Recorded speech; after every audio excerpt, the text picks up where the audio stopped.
ఏ దరిద్రుడైతే జుగుప్సాకరమైనటువంటి ప్రవర్తన మైసమ్మ ముందు, దేవత ముందు మల విసర్జన చేశాడో వాడి చేతనే, వాడి నోటితోటే దాన్ని శుభ్రం చేయించాడు. నిజంగా చెప్పడానికి బాధాకరంగా ఉంది. ఎందుకు బాధాకరంగా ఉందంటే, వాడు కూడా ఎక్కడి నుంచో ఊడిపడలేదండి.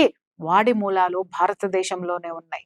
వాడి మూలాలు ఇక్కడే ఉన్నాయని మరిచిపోయేటట్టు చేసి, వాడిని ఇదే దేశంలో ఉన్నటువంటి హిందువుల మీదకి ఉసిగొల్పుతున్నటువంటి మతోన్మాదుల గురించి ఇప్పుడు ఎక్కడికి పోయినారు?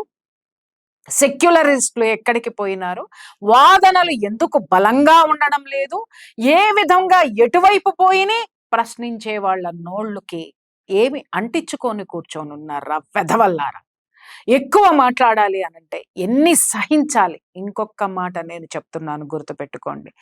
ఏ దేంట్లోనైనా మతాలలో ఏ దేవుడు గురించి చెప్పినా ఏం చెప్తున్నారో తీసి పక్కన పెడితే, ఇక్కడ గుర్తుపెట్టుకోండి, ప్రతి ఒక్క దేవత చేతిలో అస్త్రము శస్త్రము రెండూ ఉన్నాయి. ఎందుకు అనంటే, నిన్ను నువ్వు రక్షించుకోవడానికి ఎప్పుడూ కూడా నువ్వు శస్త్రధారివై ఉండు.